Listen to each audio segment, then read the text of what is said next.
À la une ce soir, eh bien, c'est un chiffre qui est communiqué par l'organisation Palestinian Media Watch, organisation qui surveille eh bien, ce qui se passe de l'autre côté de la ligne verte et notamment dans les territoires palestiniens. 157 millions de dollars, c'est la somme versée au cours de l'année 2020 par l'autorité palestinienne au titre eh bien, des rémunérations des prisonniers palestiniens, le plus souvent condamnés pour des faits de terrorisme, ou ceux qui ont été libérés après avoir purgé une peine de prison pour des faits de terrorisme. Cela représente 3,25% du budget total de l'autorité palestinienne. On sait que c'est une pratique dénoncée régulièrement par les autorités israéliennes, mais également de plus en plus par des pays européens ou même par les États-Unis. On s'en souvient sous le mandat de Donald Trump. On va en parler avec l'avocat Maurice Hirsch qui est avec nous depuis Jérusalem. Bonsoir à vous, merci d'être là. Vous êtes le directeur du département légal de l'organisation Palestinian Media Watch, spécialisée dans ces questions juridiques. Good evening, Maurice Hirsch. Alors, je vais vous demander d'abord ce que représente ce chiffre. Qu'est-ce qui se cache derrière ce chiffre? Ce sont des paiements qui sont liés au terrorisme? Oui, c'est effectivement cela. Ce sont les paiements de l'autorité palestinienne directement aux terroristes. Il y a deux groupes de terroristes qui reçoivent ces versements.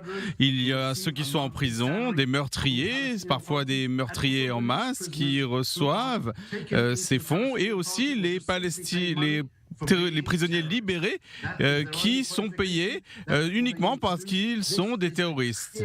C'est clairement un encouragement et une récompense donnée au terrorisme. Alors, Maître Maurice Hirsch, on voit que cela fait partie intégrante du budget annuel de l'autorité palestinienne. Ça veut dire que c'est totalement assumé par l'autorité palestinienne comme faisant partie de ce budget. Oui, cela vient entièrement du budget de l'autorité palestinienne. Les revenus sont des impôts prélevés, mais aussi de la communauté internationale. Mais tout cela est payé à partir du budget. On parle donc de 3,25% des dépenses de l'autorité palestinienne. Tout cet argent qui pourrait être dépensé pour acheter, par exemple, des vaccins à la population palestinienne. Or, ils préfèrent utiliser cet argent pour récompenser le terrorisme. Alors, d'où vient maintenant cet argent? Parce qu'on sait que le budget de l'autorité palestinienne a subi des coupes. L'an dernier, il y a des pays européens qui donnent moins parce qu'ils veulent savoir où va justement leur argent. Les États-Unis aussi avaient coupé une partie de leur aide. D'où vient cet argent? Personne ne sait véritablement d'où vient cet argent.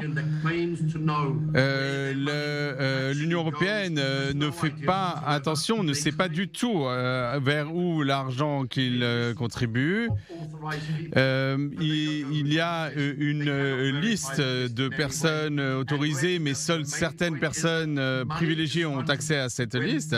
Mais lorsque l'Europe, ce qui est important, c'est que lorsque l'Europe donne de l'argent à l'autorité palestinienne pour, par exemple, payer les salaires des enseignants, eh bien, cela signifie que l'autorité palestinienne peut utiliser aussi cet argent pour payer des terroristes. Lorsque l'Union européenne dit qu'ils savent où va l'argent qu'ils versent à l'autorité palestinienne, ça n'est pas vrai.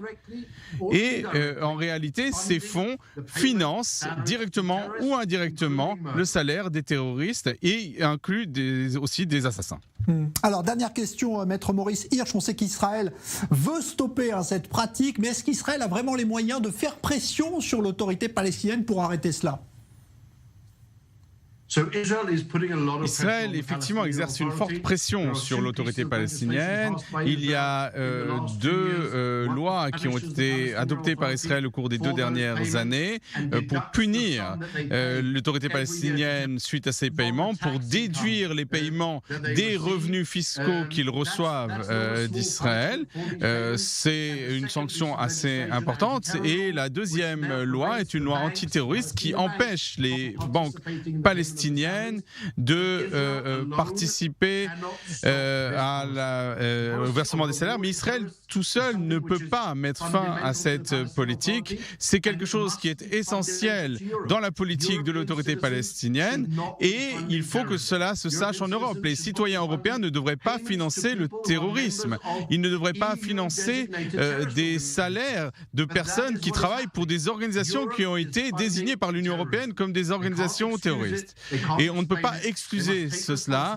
L'Union européenne doit prendre ses responsabilités et poser comme condition à l'aide à l'autorité palestinienne l'abolition de ces paiements aux terroristes.